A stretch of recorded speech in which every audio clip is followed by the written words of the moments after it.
Bonjour à tous. Bienvenue au bulletin d'information à Top News. Au sommaire. Syrie, 40 morts dans des combats entre forces pro-régime et rebelles dans le sud. Presque 10 millions de pilules de Captagon saisies par les douanes libanaises. Bande de Gaza, au moins 10 explosions visent des biens du Fatah.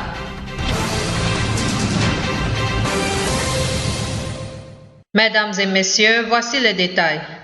Au moins 40 combattants ont été tués dans des affrontements entre forces loyales au régime en Syrie et la branche syrienne d'Al-Qaïda, appuyée par des rebelles islamistes dans le sud du pays, près du Liban, selon une ONG.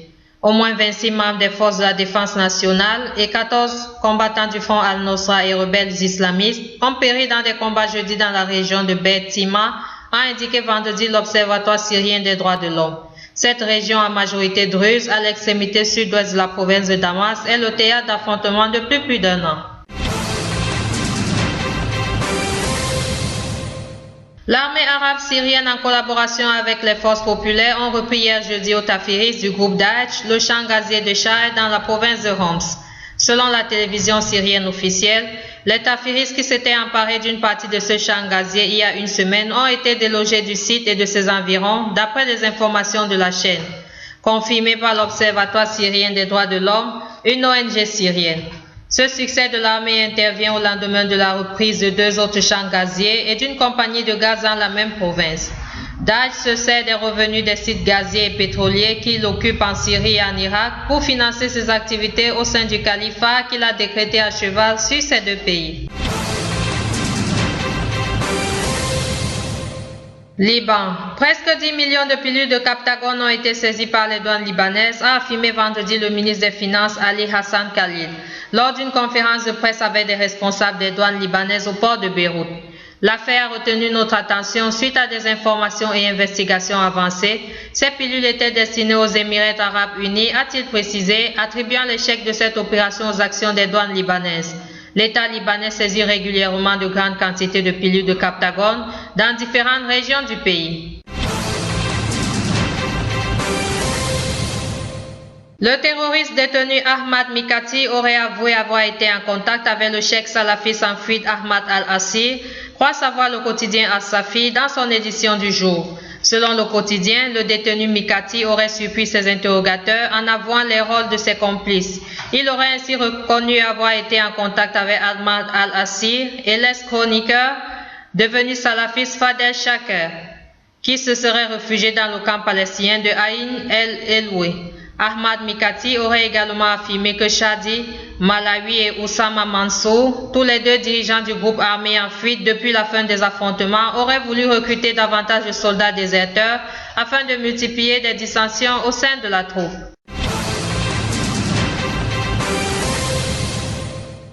L'armée libanaise a interdit vendredi à l'aube à 11 blessés syriens de pénétrer en territoire libanais afin de se faire soigner dans des hôpitaux locaux, rapporte l'Agence nationale d'information. Les passeurs syriens tentaient de transférer leurs compatriotes blessés au niveau des hauteurs de Jabal el-Sheikh à la frontière libano-syrienne. Ils ont été forcés de rebrousser chemin. Au moins 10 explosions ont frappé vendredi matin des maisons et des voitures de membres du mouvement palestinien Fatah dans la bande de Gaza, ont constaté des témoins et l'AFP. Aucun blessé n'a été rapporté.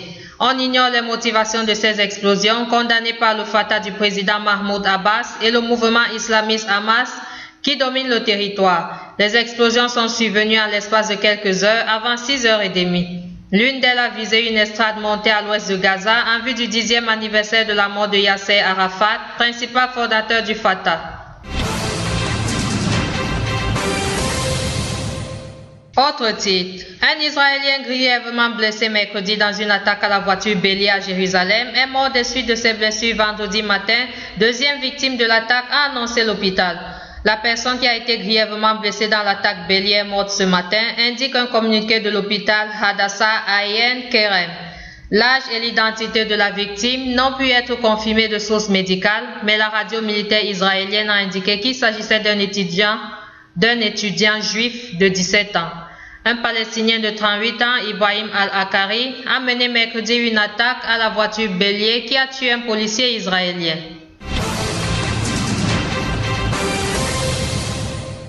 Le Premier ministre Benjamin Netanyahou a ordonné la démolition des maisons d'auteurs d'attaques terroristes à Jérusalem-Est, a indiqué vendredi un responsable israélien sous le couvert de l'anonymat. Cette décision soumise à l'approbation du ministère de la Justice a été prise jeudi soir lors de consultations du Premier ministre avec des responsables de la sécurité, a précisé la même source.